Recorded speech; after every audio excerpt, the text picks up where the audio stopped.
ಭಾಷೆ ಸಂಸ್ಕೃತಿ ಒಂದೇ ನಾಣ್ಯದ ಎರಡು ಮುಖಗಳಾಗಿದೆ. ಹಿಂದಿನ ಆಚಾರ ವಿಚಾರಗಳನ್ನು ಉಳಿಸುವ ನಿಟ್ಟಿನಲ್ಲಿ ಯುವ ಶಕ್ತಿ ಪ್ರಯತ್ನಿಸಬೇಕು. ಮನೆಯಲ್ಲಿ ಬದಲಾವಣೆಯಾದಾಗ ದೇಶ ಬದಲಾಗಲು ಸಾಧ್ಯ ಎಂದು ಒಡಿಯೂರು ಶ್ರೀ ಗುರುದೇವ ದತ್ತ ಸಂಸ್ಥಾನದ ಗುರುದೇವಾನಂದ ಸ್ವಾಮೀಜಿ ಹೇಳಿದರು. ಅವರು ಒಡಿಯೂರು ಶ್ರೀ ಗುರುದೇವ ದತ್ತ ಸಂಸ್ಥಾನದ ರಾಜಾಂಗಣದಲ್ಲಿ ಶ್ರೀ ಒಡಿಯೂರು ರಥೋತ್ಸವದ ಅಂಗವಾಗಿ ನಡೆದ 23ನೇ ತುಳು ಸಾಹಿತ್ಯ ಸಮ್ಮೇಳನ ಉದ್ಘಾಟಿಸಿ ಆಶೀರ್ವಚನ ನೀಡಿದರು. ಇನ್ನ ಮತ್ತು ಓಡಿ ದುಂಬುದೇನು ಮಾತ ನಮ್ಮ ಮರತ್ತು ಇಲ್ಲ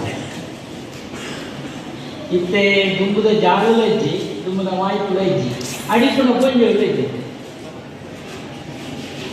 ದುಂಬುದ ಮಾಯಿಪುಳ ಹಣ ಒಯ್ತು ಮಂತಂದು ಕೇಳಲೇ ಇತ್ತೆ ಮಾತ ಫೈಬರ್ದ ಮಾಯಿತು ಬೈದು ಮಾತೆಲ್ಲ ಸೇರಿದೆ ಚೀಕುದ ಮಾಯಿತು ಇಜ್ಜಿತ್ತೆ ಅವು ಸೋಗೆದಲ್ಲ ಇಜ್ಜಿ ಮಡಲ್ದಲ್ಲ ಇಜ್ಜಿ ಗಡ್ಡಲ ಬಚ್ಚಿನಿದ್ದೆ ಒಳ್ಳೆ ತೋಜುಜಿ ಒಳ್ಳೆ ಪ್ರದರ್ಶನ ನೆಲ್ಪವಳೆ ಅದೇ ಮತ್ತೆ ಫೈಬರ್ ಬೈದು ತಿರುಪು ನಾವು ಅನಿಸುತ್ತೆ ಇಟ್ಟು ಬಗೆಟ್ಲ ಪ್ಲಾಸ್ಟಿಕ್ ಬೈದು ಅಂಚಾದ ನಾವು ಮನೆ ಸೌಖ್ಯದಲ್ಲ ಒಳ್ಳೆ ಸೌಖ್ಯ. ತುಳು ಸಾಹಿತ್ಯ ಸಮ್ಮೇಳನ ಅಧ್ಯಕ್ಷರಾದ ಹಿರಿಯ ಸಾಹಿತಿ ಡಾಕ್ಟರ್ ವಸಂತ್ ಕುಮಾರ್ ಪೆರ್ಲಾ ಮಾತನಾಡಿದರು. ಸಾಧ್ವಿ ಮಾತಾನಂದಮಯಿ ದಿವ್ಯ ಸಾನ್ನಿಧ್ಯ ವಹಿಸಿದರು. ರಾಷ್ಟ್ರ ಪ್ರಶಸ್ತಿ ಪುರಸ್ಕೃತ ನಿವೃತ್ತ ಶಿಕ್ಷಕ ಬೇಲಾಡಿ ವಿಠಲ್ ಶೆಟ್ಟಿ ಅವರು ಒಡಿಯೂರು ಶ್ರೀಗಳು ತುಳು ಲಿಪಿಯ ಕೈಬರಹದ ಈಶಾವಾಸ್ಯೋ ಉಪನಿಷತ್ ಬಿಡುಗಡೆ ಮಾಡಿದರು.